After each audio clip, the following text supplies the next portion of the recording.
And we are live. Hello, Allison. How Hi, are Deb. you? We're going to have a great conversation tonight. We are. I can feel it. Okay, welcome everyone. Welcome to The Reason We Learn.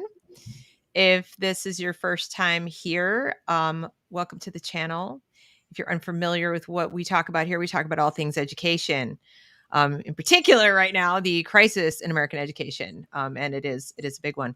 So today, before I get into that, I want to remind you all to please hit that like button and consider subscribing to the channel if this subject matter is of interest to you. Also, share this out if you know people are interested in math education, what's happening to math education. They are really going to need this. Actually, that should be every parent. Every parent needs to watch this. That's what I have to say. So share this with all the parents you know. Right now, because they can ask questions at some point during this conversation. That's why we do it live. I also have a locals community at thereasonwelearn.locals.com. We talk in much more depth about these educational issues. I help people get set up with homeschooling as well. So consider joining that. So let's move on to my guest. My guest is Allison Coates. Who is Allison Coates? Well, Allison is the co-founder of BRIGHTLinks. She's the mathematics lead and curriculum specialist. She's an author and editor of math textbooks, as well as a former founder and head of Middle School Mathematics Institute. She is a SB in mathematics from MIT and MS in computer science from UC Berkeley. Mm-hmm. You made it through there. Amazing. But anyway, so Allison is here to talk to us about what is wrong with math in America right now. Please help us understand. What's wrong? Okay, so as I might say, almost everything. But let's start with some analogy. If you had 25 7-year-olds or maybe 6 and 7-year-olds in a soccer camp, what would you do, right? What would you do to help teach them soccer? And I think parents have a really good idea of whether or not their kids are in a decent soccer camp. And first, are they safe, right? There's some really important basics. Are they physically going to get run over by a car, right? But assuming they've done that and you've hit the bare minimum, right?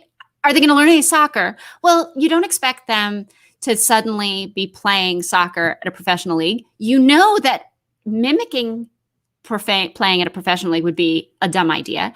And you would expect that they would adapt to doing something else that's appropriate to a 7-year-old, right? Sure. So in soccer camp, there are probably kids who are age 6 and 7 who don't know the first thing about soccer. Maybe some not coordinated enough to hit a ball, maybe some to kick it, maybe some so aware and coordinated that they already inherently know that they're supposed to be running to where the ball is going to be to make that play, right? And they're all in the same camp. So what do you do, right?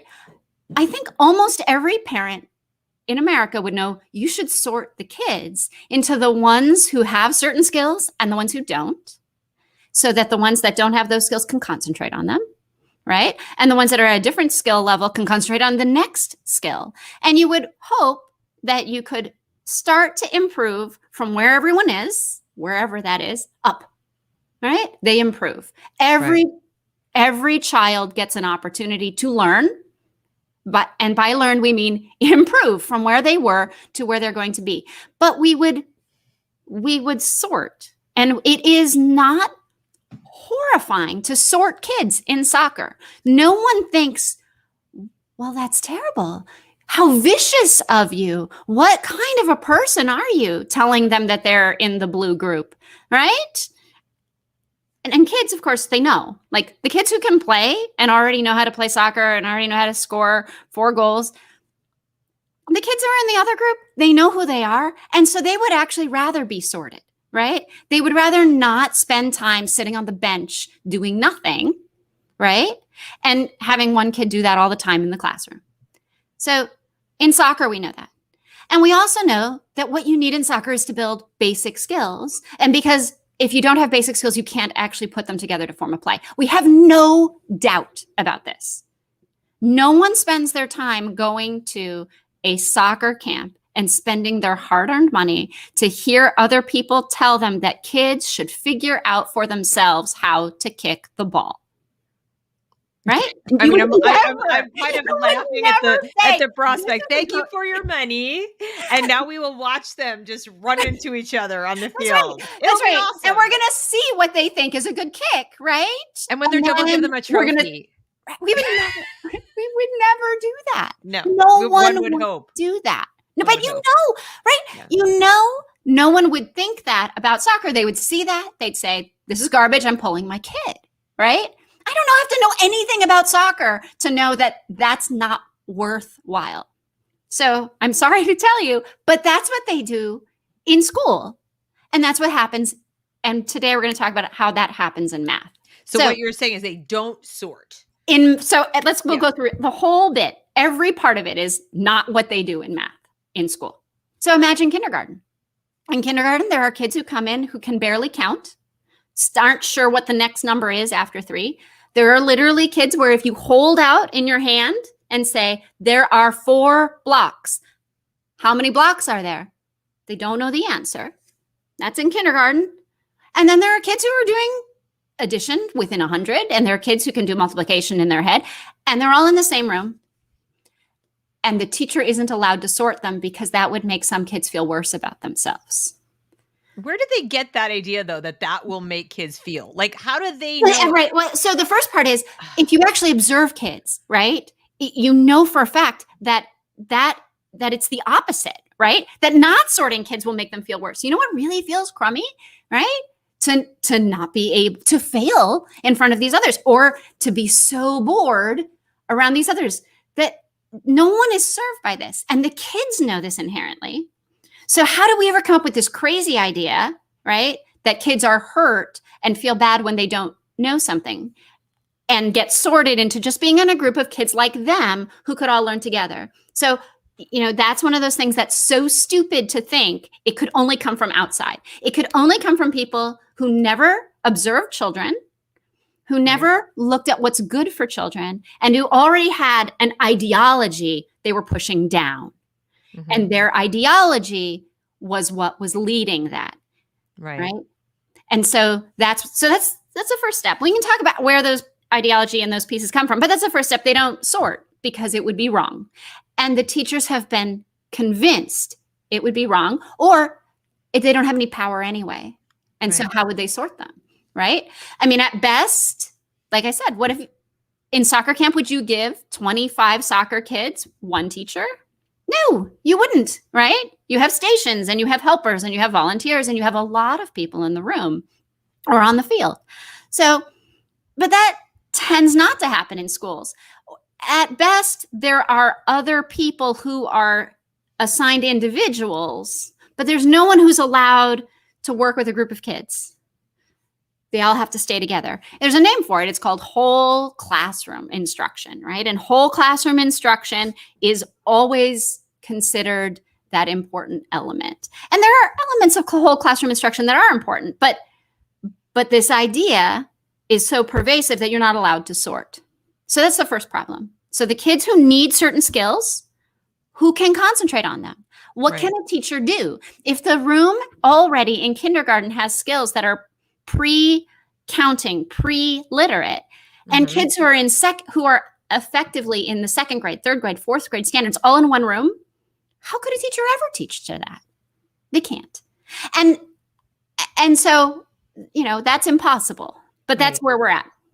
And then there's the next part, which is, well, what are you allowed to do then? If you're not allowed to sort, well, we're going to try to do not math, but math appreciation. And by that, I mean, so in college, we talk about like physics for poets, right? Or rocks for jocks. There were science classes for non-science college students because they had breadth requirements. And the idea was just, you should know something about the world, right? You should appreciate physics. You should appreciate chemistry. And you're not going to do this. This is a terminal class for you because you have chosen something else. And this is just to broaden you into a better human being, right? Mm-hmm. But they're effectively appreciation courses. Learn to appreciate physics. Well, elementary math in America is math appreciation, not math. It is not even let's teach arithmetic. It is let's teach kids how to feel good about math and why math might be interesting or why math might be exciting, or at least why it might be those things to an adult who already knows this stuff at a different level than kids do, and try to show them, isn't that neat when you can do blah? Of course, that doesn't mean anything to a 7-year-old, and it doesn't mean anything to a 10-year-old, but it does feel good to an adult, and especially to an adult who maybe never really learned math. So they feel better. They feel connected to math. And so we're going to waste this golden time in their brain development. That's right. Not teaching and not cementing, because that would, and there's a real reason. And the real reason is because some kids would learn faster than others. And no. Cannot allow that to happen. Right? And this goes back to why we don't sort. Because if you sort, you might have some kids who need more time to learn. And of course, that would be the right answer. Then let's give them more time, right? Let's ensure that we give them enough time to learn. And yes, it makes sense that some kids might need more time. So the answer to that is not, therefore we can't teach them. It's, therefore, how do we find more time, right? Because if you actually moved us, and this is not the math part, but the school part, because schools do not start their day saying, we will base a decision here on whether or not it's good for a child. That's not even in the top 10 reasons a school makes a decision. But in terms of mathematics, since that's gone, right, what we're left with instead is math appreciation. And that's sort of like, let's sit and watch a soccer game and have fun watching a soccer game instead of teaching the basic skills that would lead to soccer. Now, if you've played hockey or football or soccer or anything else, you'd know that the skills you teach the 8Us, the under 8s, are games like shark and minnows, right? Tag. You actually teach skills by adding fun, but you're not teaching a full game. Like right? Even hockey development now knows, let's not make 7-year-olds skate across the whole ice arena to play a game. Let's play sideways instead, right? Let's make a smaller game. And the reason you do that is because that's what's developmentally appropriate. And you might think, well, these people go to school, right? I mean, there's math education. Didn't they all learn what was developmentally appropriate? And the answer is no, because what we understand about child development and math education have almost nothing to do with each other, because what ed school does is not actually listen to cognitive scientists or anybody else. It listens to ideologists. And so again, it's about the ideology, not about what's good for kids. So to go back to the soccer analogy, we would never, ever, ever tell kids, how do you think you should hit the ball with your head? How do you think you should kick? Let's try it and see, right? Because that would be dangerous. But in math, that's what we do. We have a math education system that is more interested in K-5 in being, by their own words, exploratory. We want children to explore for themselves math. Let's see what they come up with for a method for teaching arithmetic. Let's see what they come up with as a method for teaching multiplication and division. Okay. I got to ask. I'm sorry to interrupt you, but are these not the same people who say that parents should not be in charge of teaching their own children? Yes, they should not, because these are experts. Okay. It sounds to me like the children are the experts. But sounds to me like that's an interesting idea. That's right. That is right. So they'd say to you, we are experts. We know what's best. And then what they actually say is best is not teaching. And they have a whole language for that in education school as well.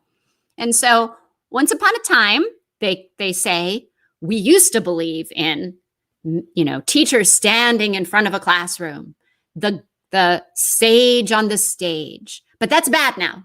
The sage on the stage is bad.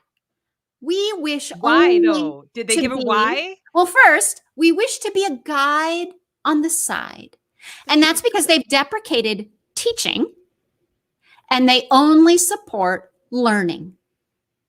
And they think learning is authentic and teaching is inauthentic. right? So sounds very convenient if you don't know how to teach. Yes. Oh, and isn't that brilliant for them? No, I mean, doesn't that absolve the educator? Very convenient. Yes, I it don't have is. to actually learn to do it at That's all. right. And so you find out that in education school, to become an elementary math teacher in most states, you need at most 2 classes in math education and none in math. Math education. Just math education. And none in math. And none in math. And those 2 in math education are often just critical theory. They're all about this stuff. They're all about what the old critical theory was called constructivism. It was all about why you should learn math by letting them try to learn math for themselves and discover math and the principles of math for themselves. And even in middle school, even for middle school and sometimes high school, you'd be really shocked at how little higher math they need, but also how, okay, maybe they learned higher math, but they didn't learn anything about the math behind the math of arithmetic and the math of fractions. And you'd sort of say, what? I mean, if you're going to teach elementary and middle school math, shouldn't you have studied it? And the answer is no, not really. You can be good at it. Like you can study things and still suck. That's true. But I mean, but the people who go into elementary school, especially, right? They didn't go in because they liked math. They went in because they were terrified of math. Right? They went into liberal arts and they never thought they'd have to do a math problem again. And many of them will tell you they're terrified. And of course, can you imagine taking soccer from a soccer coach who was afraid of kicking the ball and getting hurt or getting hit by the ball? Like, it would be absurd. It would be absolutely absurd. You would never do that. No, and yet we do that. And we have all of these teachers who not only are afraid of math, they're comfortable saying, I'm incompetent at math, right? Because we have a lot of people in our society who are proud of their incompetence at math. I graduated from B school, but I can't balance my checkbook. You're like, how would you say you're illiterate out loud? You wouldn't say it, right? You wouldn't admit you're incompetent to read. Why are you willing to think that's cute? But teachers do say that. They do feel that. And that is affirmed in the language of now, right? That it's okay that they don't. And so when they don't have to be the sage on the stage, right? Because all of ed school has told them it's okay. It's the children's responsibility to teach themselves. You're just guiding them, from the side. You're just pushing them along a little, right? They're absolved. They're absolved of their own fears. They're absolved of their own lack of knowledge. And they're absolved of ensuring students get to a mastery level to go on from there. So that's from the teacher perspective. And then we go back to the classroom perspective, right? Which is, but what is a teacher supposed to do in a classroom that has 5 grades of kids anyway? Well, they couldn't, in the sense that their knowledge level, reaches such wide spans. Right. If they're not allowed to sort them, what else do they get to do? And this again absolves them. Well, we don't really have to do anything because they should learn for themselves. And then if the kindergartner learns how to count, that's okay. And if the one who already knows multiplication doesn't really learn anything more, well, that's okay too, because they're in kindergarten and first grade. So they know kindergarten, right? And it absolves them from the need to measure and grow and say, it is our responsibility, right, ours, to ensure this child learned. I want to get to this comment because since we're both big proponents of homeschool and we just said, they tell us that we don't know how to do it. SC is saying, hearing her talk makes me feel less capable of teaching my kiddo math. I'm just wondering if I even learned it. So to this, I will add, I am convinced that any parent can do better than school if they want to. I have no doubt you can do it. I have absolutely no doubt that if you pull your kid from school and you said, but I work full time, and your kid literally played Minecraft 8 hours a day and you taught math for 45 minutes at night, your child would learn more. So you can do it. And that's because what they're learning in school is, as our family says, anti-knowledge, right? They're unlearning how to learn. They're being told that math is incoherent and meaningless. They're not being told that when you learn this, it allows you to solve this, and that you need to learn, once you learn arithmetic, then you can learn repeated arithmetic, which is multiplication. And once you learn multiplication, you can understand its inverse, division. They're not taught in a systematic way. So even if you just bought a book from Goodwill from 40 years ago and did arithmetic with your kid would know more about math than they do by being in the vast majority of classrooms in America. Well, and I can speak to that a little bit because I was one of those kids. I went to Montessori school until I got moved into public at 8 years old. They put me in fourth grade, and I should have been in third. And in Montessori, you do things a little differently as far as when you do math and so forth. And I was working my way into it. I certainly didn't have any hangups about math, but I got thrown in because of my reading level into fourth, and they're busy doing long division and all that, and I was lost. Yeah. And rather than take me back out and try to help me, they just kept sending me up to the board, and I'd make a mistake and they'd laugh. The teacher would even laugh at me and go, sit down, whatever. So I developed a phobia of math. And and then I became an elementary school teacher, but I knew, unlike some, I didn't go into elementary school because I was mad at math. I had a different degree. Okay. I didn't go to education school, but that was when I was in graduate school. I took great pains to learn math. Like I actually made a point of relearning all the stuff that I thought I was bad at. And I wasn't as bad as I thought. I just, and on top of that, when I taught my kids was the first time, because I was using hand-picked materials that I went and researched and looked at. I looked at math UC and Singapore math and different things. And doing Singapore math in particular, I was like, I'm actually kind of good at this. Like when I had materials that made sense, then it was like, if I'd learned to do math this way, I would have found it to be fun and easy. And so my two older kids who were homeschooled for their early years of math are really, really good at math. Yeah. They're better at math than I am. And I was their teacher. That's right. So let me add that I have been an editor write for Singapore Math Inc. I'm not here to promote them, but like, they pay me and I support them. I think that we make, and that's not why I brought it up, by the way. That really happens to be true. But I want to say, like, this is one of those places where that experience you had, right, is what many people as adults remember, that they felt afraid. And so they associate that fear with a method of teaching, which they've been told is called rote memorization. And it was evil. And it was awful. Now, that's an overgeneralization. So you should think of it as there's two parts to math, just like there's two parts to everything else. But one is the conceptual understanding. You have to know why math works. But it isn't enough to just know why math works. Just like knowing how to play soccer because you've watched a bunch of soccer games and you understand the strategy of soccer, you know who he's going to pass to, you know the role of the goalie, isn't enough to play soccer. You must also know what's called procedural fluency. You must actually know how to compute some math.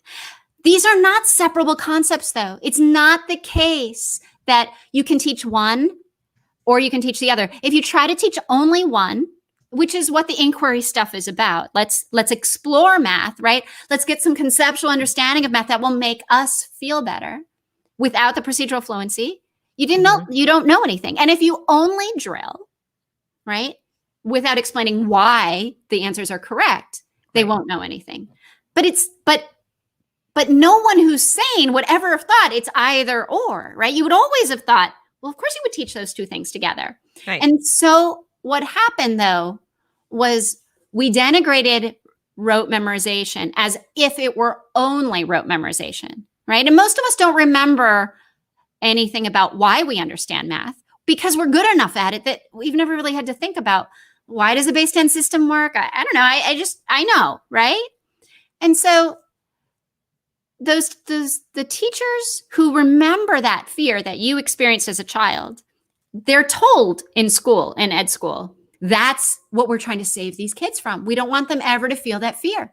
And so we're going to save them from it by never having them do a problem on the board, by never having them get in front of other kids, by never asking them to produce a correct answer and fear getting it wrong. But it's okay if they never get a right answer. We'll just will just affirm the process. No, what saved me was that I went home in tears and I told my dad what happened and he got me a tutor. And the tutor made me memorize my multiplication tables. And then someday you might have learned that, hey, look, 7 times 7 is 7 more than 6 times 7. I said that wrong. I just said that wrong. I think I said it right. 6, 7, 7 sevens, right? Right. And eventually, once you memorize them, you start to see their interaction, the relationship, the connection. Some kids need that connection right away. Right. Some kids need it a little later, but every kid deserves to have it. But you can make, what's the phrase? What do we tell? We say connect the dots. Okay, but there have to be dots. You can't connect the dots until you learned this is the dot here. And this is knowing your addition facts to 20. This dot is knowing your multiplication table. This dot is understanding ones, tens, hundreds, decimals, right? Each of those are the dots. And then we do connect them. But if you never get that, if you never gain enough mastery in anything, it's just exploratory for 5 or literally 6 years, then what happens? So let's talk a little about above elementary. So they waste elementary. And some kids learn anyway. Maybe their parents are teaching them at home. Maybe their parents are making them go to Kumon. Maybe their parents are Singapore math on the side, right? Maybe some kids have a tutor. But lots get nothing. And then the next part of that, the other part of that is the testing won't reveal that, because even if you do yearly testing, you won't see, unless you're very low, that you aren't just average. And so mostly your students getting A's or B's in school, you think that's above average, and the test is average, but that doesn't sound bad, right? And they never tell you that, well, the average in our country is not at grade level. The average by 2nd grade is below grade level. And by 8th grade, using even Common Core standards, and no one's ever gone around saying Common Core standards were too hard or too high, right? Like it's not what we talk about Common Core. No. By 8th grade, only 1/10 of the students are the kids who are in, let me say it this way, that are in the 90th percentile, right? The top 10% of kids in school are the only ones meeting the standards. The other 9/10 are below grade level standards. But how would you know your kid's in the 90th percentile? I mean, doesn't that sound great? And they've been getting an A the whole time, right? So what does that A mean? And parents don't know that it doesn't mean your kid learned multiplication facts, right? Or, you would assume they did, right? They got an A in 4th grade. Didn't they learn multiplication in 4th grade? Or surely by 6th, right? It doesn't mean that. So all the things that school tells you as a parent mean nothing that you think they mean. Exactly. Okay? And I experienced that because my youngest didn't get to be homeschooled. She had to go into kindergarten public. And I did not discover until I would say 6th grade, when she was in 6th grade. And she had been, the teachers never said there was a problem. She got, whatever you don't really get grades, but it was like whatever the marks were. It's like, she's doing fine, meets expectations, all that. Right. And 6th grade comes along and you have to actually get grades. And she was failing. Just flat out failing. And I sat down with her at a Starbucks. I said, okay, let's look at this. Let's look at what's going on, because I'd been a teacher. So I was like, all right, show me what you know and what you know. She did not know her multiplication tables. No, it was 6th grade. That's right. That's right. And no one told you that. Now I did I once helped a family whose child at least went to a school where they told her this. So the story was that they were coming to me because it was May. And they had just been told that their daughter needed to go to summer school. And frankly, like this was a better outcome than, 99 out of 100 of my stories are. Because the school had at least said your daughter needs to go to summer school. But They were really confused why their daughter needed to go to summer school when she was in, 4th grade heading to 5th. And all they had gotten all year long was once at one of the 2 parent meetings being told that, well, your daughter doesn't know her multiplication facts. And by May, she still didn't, apparently. But it wasn't until May and the parents are talking to me and I started to help them craft how they would go talk to the school that the parents found out that the teacher had never taught them. Because the teacher didn't think it was her job because that was boring. So And when that they was tell you rote. learning loss is a myth, that it's because no learning happened. So Right. they didn't There's really nothing to lose. compare against. There's nothing So, to lose so, because they so were. this family made it through 9 months of school and their daughter not knowing multiplication because what the teacher meant to convey was, well, your daughter doesn't know multiplication facts and I'm not teaching them in the classroom, so you need to. The teacher did not successfully convey But that don't forget, because they're the the parents had, experts and you don't know how to teach your own but, kid. but, Just saying. but again, the parents never couldn't even fathom that this fell on us. They would have done it. Right. They couldn't fathom that. Wait a minute, you don't teach that at school? Like you're there 7 hours a day. You didn't Yeah, find what exactly are 20 you doing? minutes Yeah. in 4th grade math to practice multiplication and drill it. And they, they brought her up to speed like this. I don't remember if they got her out of summer school or not. Once we worked out with the school what the problem was, which was that the teacher had never told them, you're responsible for teaching multiplication, not us. They were able to say, okay, we're responsible. Now we know we're responsible. We'll take care of it. And of course, most parents are trying, but it wouldn't occur to them, because the page doesn't come home that says your child's failing the multiplication drill. Guess why not? There isn't one, right? It's not coming home because there isn't one. Because this, again, isn't something they do. So you wouldn't know that it's something they need to do. So if you have a 4th grader parents watching this, Yes. I want you to go and have them fill out a little hundreds chart, or whatever. Have them fill out Just a start, multiplication right? chart. Yeah. See how they're doing. See how that's going. Yeah. Find out if they actually know. And so let's move on to above exploratory. So exploratory is K through 5. It's exploratory in nature. And they use that language. They think that's appropriate because they think, well, they're children, right? Elementary school is a time for exploration. That's sort of part of this Rousseau piece, right? That's the other part that comes in on that ideology side, right? The sort of noble savage, the child, we don't want to mess with the child, let the child invent their own method, blah, blah, blah.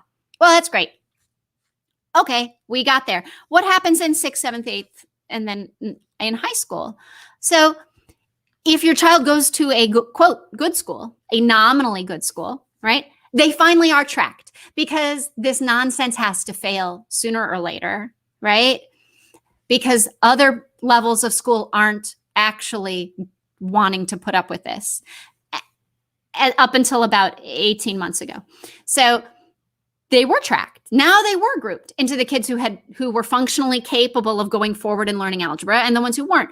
And usually even the ones who are supposed to be capable of going forward and starting to learn pre-algebra or algebra lack any skills. Okay. But some are smarter than others and have some natural talent. Others have been schooled on the side, as I said, or maybe their parents drilled them, or, and some are lost and they're sorted, but there's never time to catch back up because no one thinks it's their job. It was somebody else's job. It didn't happen, but now it's not my job. My job is to get through the next hoop I'm supposed to get these kids through. And what happens is these kids hit the wall, right? They crash from a time of I was an A student doing nothing, right? Into I'm now expected to compute when I don't know how to compute. And I'm expected to learn something I don't know how to learn. And I'm expected to make sense of these abstractions, which math is. So this is, on the reading side, one of the things we used to say was that like K through 2, you learn to read. And above that, maybe K through 5, you read to learn, right? Reading is a skill. And after you've acquired and mastered that skill, you use it to learn. So math, however, is in that elementary phase like reading, right? But after that, it changes. So math is both a skill and a discipline. And so you have now eradicated that skill, but now you're approaching I need to do math as a discipline.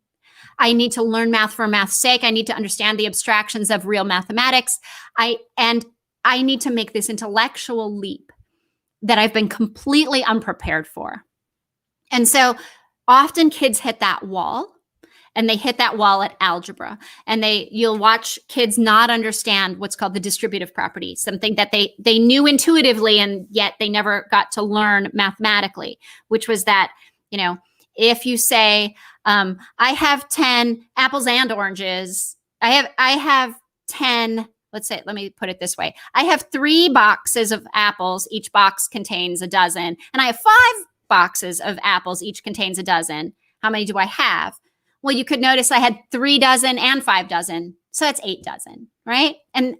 Or you could say, 5 times 12 is 60 and 3 times 12 is 36. And so I add them and I get 96. Both of those ways are 96.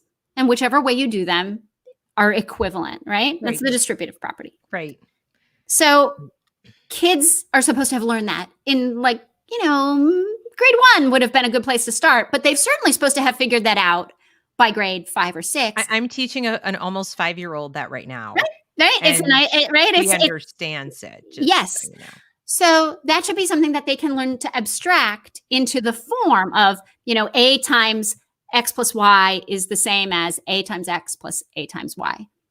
Right. But if you never cemented that in those, then it becomes extremely hard. And so you'll watch kids who absolutely fall apart on basic abstractions, basic fractions, basic algebra, even though they've been getting A's all the way along. And they think they used to feel good at math. Now they feel terrible. So, all of this, I'm terrified of math, so I'm never going to teach it. It actually is a cycle of violence on these kids because it occurs later, right? Now it occurs when they hit algebra. So TJP81 says, is K5 yes. math okay. So you saw that. K5 math proficiency is necessary for abstract math proficiency. You can tell by 4th grade who will succeed in algebra in our current system because no kid who is already below the A student in 4th grade catches back up because we don't do anything to build that proficiency afterwards. So you could go back at any age, whether you're an adult, whether you're a teen, but you would have to go back and start with that question of K5 math proficiency. Without it, you cannot move forward. So here's a story about that. So, and it relates to some other things that are happening now. Our country went through in the 90s this huge move of these ed schools to this ideology that is really critical theory. It wasn't critical race theory, but it's still critical theory. It was this idea that we're going to do constructivism, that we're going to deconstruct everything, right? And we want to teach this idea that we don't want mastery, that we want students to explore. They must discover their own truth for themselves, right? And that really took hold in math education and K-12 math education in the 90s.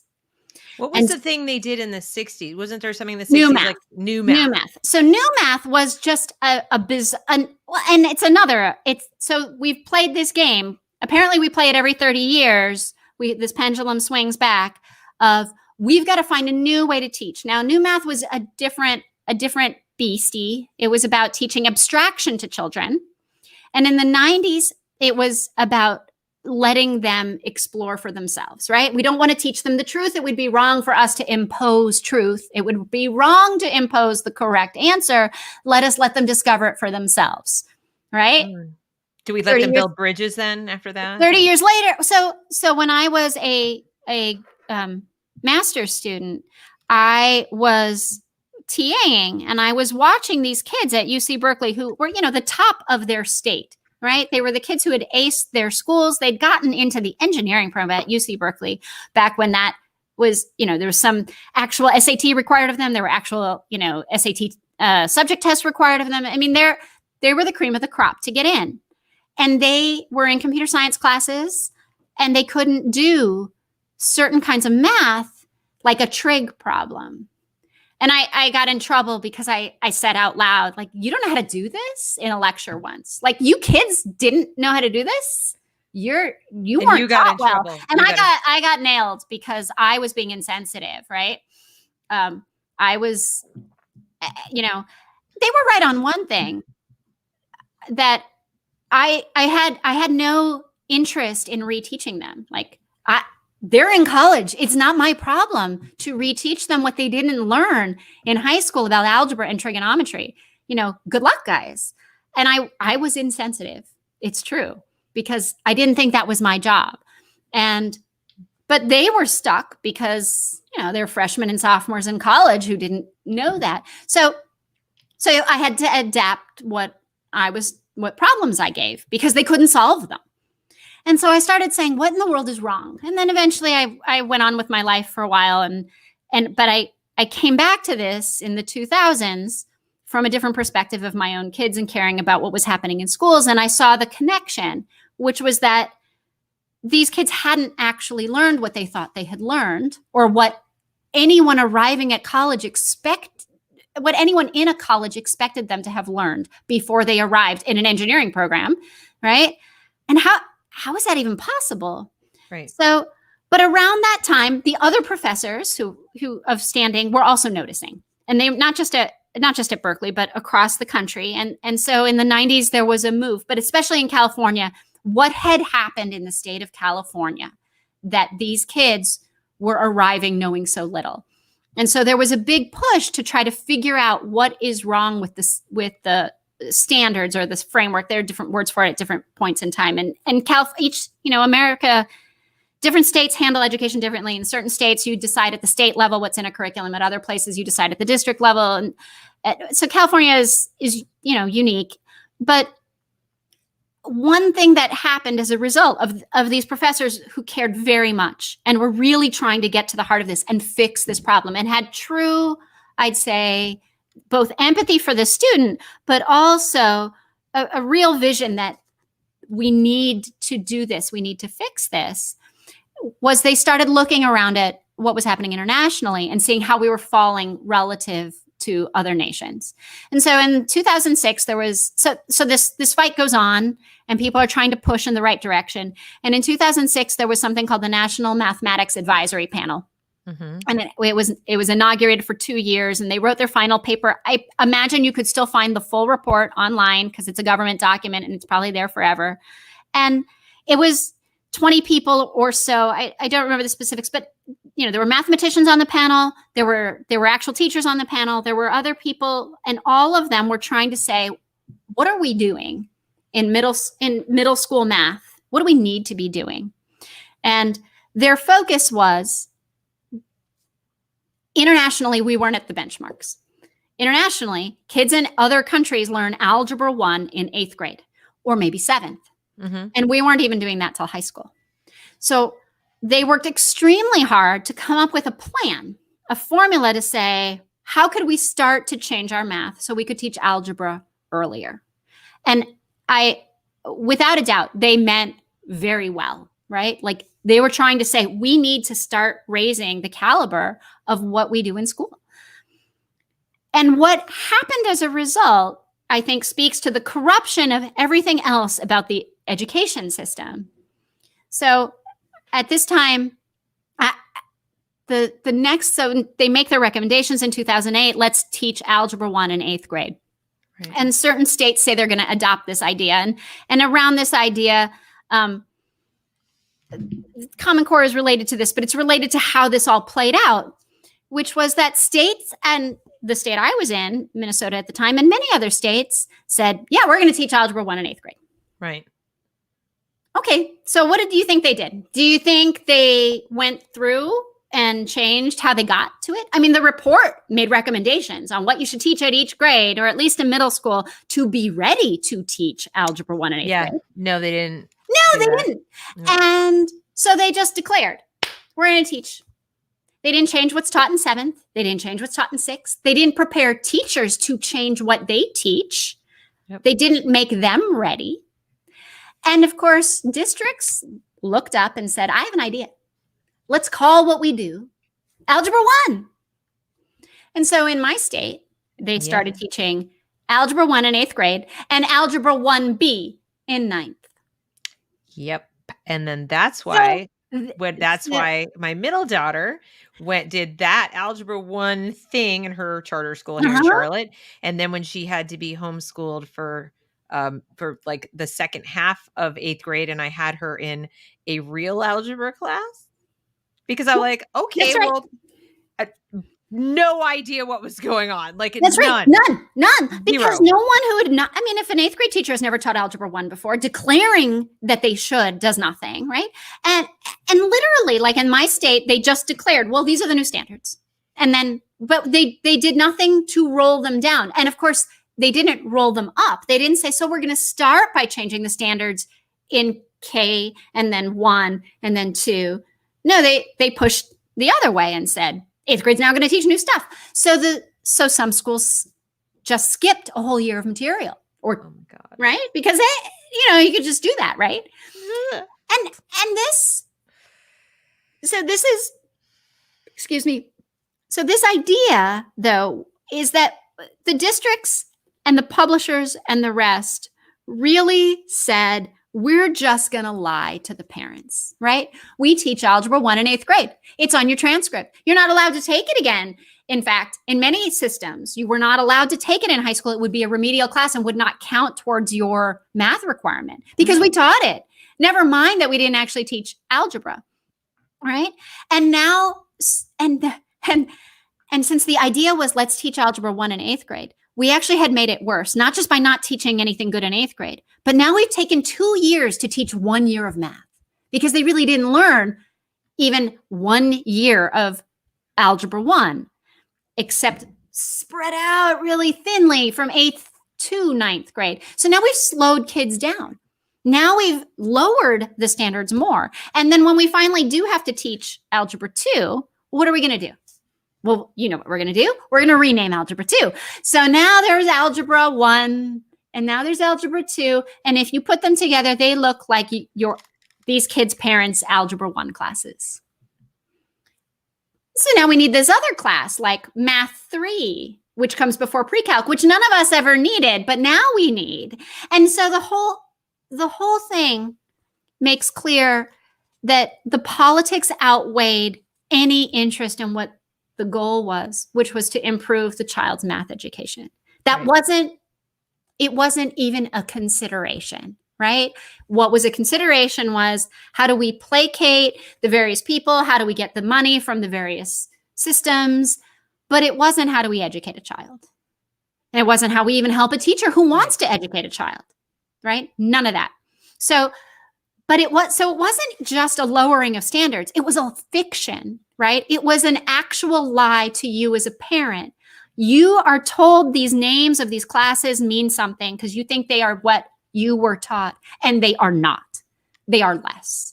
And so and then we play the game again. Well, so now we need to get from algebra through geometry, even all the pre-calculus, we need to get to calculus. Well, if you really didn't learn algebra and you didn't really learn Algebra 2 because there was no time, right? You're not really going to be ready for calculus.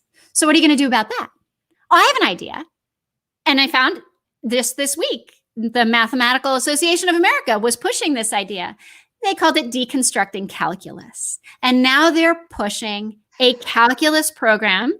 It's calculus appreciation. Calculus appreciation. So now the standards for calculus are lowered, and they're intended to make people feel good that they can think and appreciate what calculus is about in some big picture, but it doesn't help them compute a derivative. It doesn't help them compute an integral. It certainly doesn't make them capable of calculating the stress and strain to keep a bridge up, right? And so, that'd be fine, calculus appreciation, if you were a lit major, right? But this is what we're now pushing as how to teach calculus. And why? Because all of this has now filtered all the way up. We can't separate kids. And so this is what's happened since the, huge push again for critical theory in terms of critical race theory. It's wrong that there are kids who are smarter than other kids, because when we look at who's prepared and who performs well, there are distinctions by race that we haven't made go away. Therefore, they're evil. And therefore, we must not allow anyone to see those. So as a school, how can we wipe those out? We can wipe them out by teaching calculus appreciation instead of calculus. Right. And then we'll satisfy, right, the people who demand equity. If we can keep lowering the standards by teaching appreciation of math, then no one has to feel bad that they didn't learn math, except for society where no one has successfully learned any math. And in every one of these cases, these kids' lives are foreclosed of whatever color, whatever race, by 4th grade, right? And we're just lying to them and to their parents since 4th grade. And that means before 4th grade too. But I mean, it's impossible to catch back up, right? Yeah, but it's like the system decided. That's right. Oh, most of them aren't going to need to know that stuff. And we don't, and we would rather pretend everything is fine, right? Because we don't want to have to confront some of the other issues here, right? And we don't want to have to teach our teachers better. We don't want to have to sort our teachers, maybe. We don't want to raise standards in colleges. But colleges themselves have played this game. Rather than pushing down and saying, K-12, fix your problems, right? They now offer remedial math, reconstructing calculus, right? And they do offer remedial math. And what's really disgusting yes, except maybe not. So I have several friends who teach at the community college level, and they've basically been told there is no more remedial math. Push it in. That's the name for you're expected to solve the remedial math problem in your math and in your science courses, because because so many of these kids need it and so many credits would be spent on it, that we don't want to admit that on the budget for a community college. We don't want to admit that 60% of our students failed high school math, but got high enough grades that they graduated. And and the taxpayer doesn't want to pay for that again. And we don't want to pay for it. And, they don't, and when we put kids in remedial math, they don't actually graduate from college. Right. And so if we just don't put them in remedial math, we can graduate them better. Even the UNC system has said they want to stop remedial math at Chapel Hill and push in instead. And they are trying to revamp their courses so there will be less need for remedial math. They are not saying we intend to help K-12 fix its problem. That's not. Nobody wants to. Right. You know what? Once it became all about, it was always about the money. But when you start having like, oh yeah, you can borrow 100,000, 200,000. That's right. Then it seems to me about keeping the kids enrolled. Yes. Keeping them from dropping out. So they're borrowing the money across a longer period of time. Oh, and P.S., keeping the diversity quota up. That's right. So we're going to take people in whose SAT scores or their standard, whatever, their tests in math, we're like, not really at the level that would do well here at any STEM class. But we're going to go ahead and let them in. We'll just push down the coursework so that we can accommodate the lowest common denominator. And pretty soon the degree from the UNC system isn't worth what it was 10 years ago. That's right. And let's add, the system has paid for this level of need, right? The growth in the administrative need for kids who are on special ed, who are in remedial world, right? In Title I, it's just immense. I learned how broken it was when I was part of the little organization I was in was trying to help a nonprofit related to a church tutor the students in their Minneapolis neighborhood, right? And they went to certain Minneapolis public schools, and their kids were doing terribly. And they had had a very successful reading program, tutoring on the side, and they were trying to expand to math. And there was grant money for this. The way it worked was, and I can't remember if it was, ESSA, Every Student Succeeds Act, or if it was, I believe it was, but I could be wrong about what the source of those national funds were. But the grant was there to offer remedial math tutoring.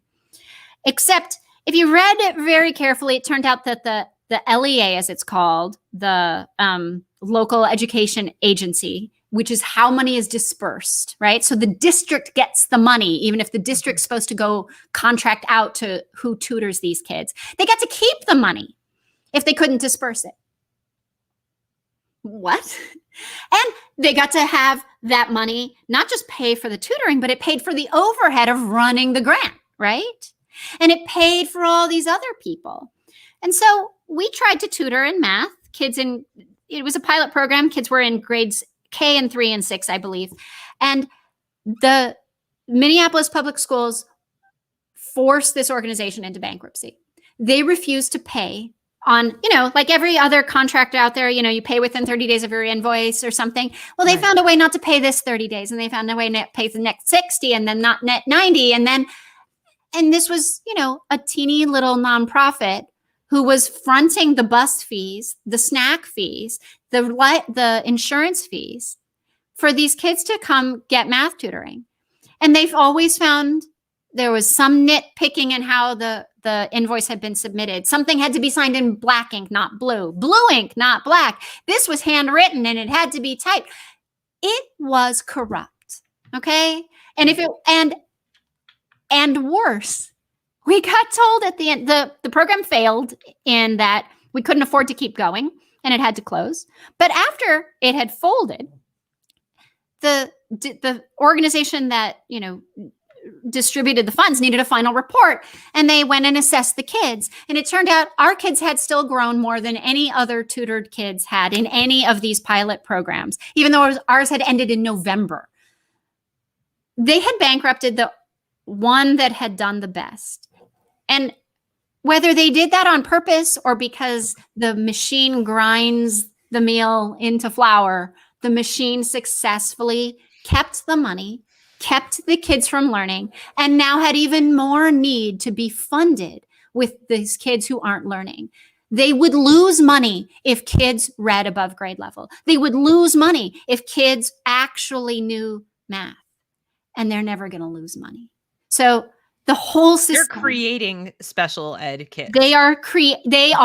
That's why they call it dysteachia. That's why I call it dysteachia, yes. And another part of that is it is never the school's fault that the children didn't learn. It is always the child's fault. Or the parents. But the point is, like, it's always on the child. But in no other business is an error when you go do your 5 whys or whatever risk analysis you have in any other business. You would come back and you would find the source of the problem.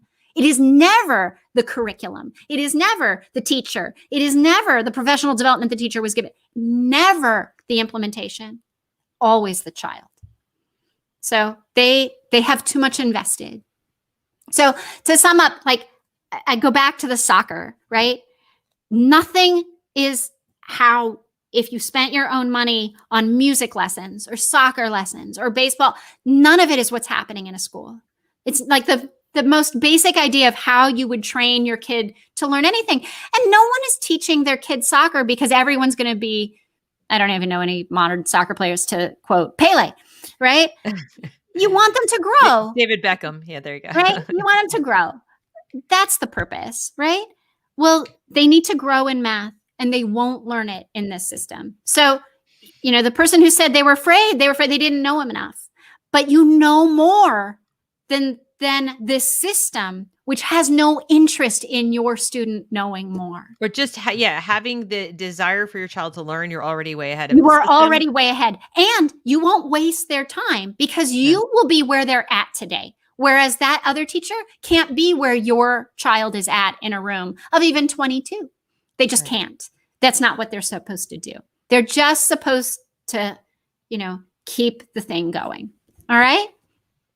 It's sick. I mean, a lot of what you're telling me is not like news, I mean, the news to me is the stuff about like the building blocks and all that. There's a little echo. But the corruption of the system is what I talk about all day on here. And I really feel like, when I say to people, I'm an abolitionist, for abolishing the government system, this is what I'm hoping they hear, that, it's because it doesn't do what it purports to do. Yeah. It's a jobs program for teachers. That's right.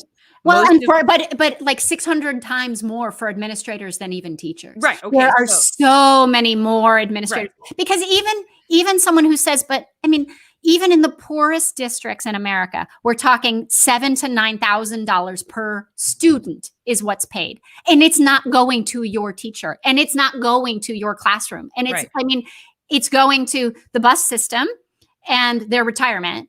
Those are 2/3 of the budget right there. And the other is special ed and the lawyers. And so that's 90% of the budget.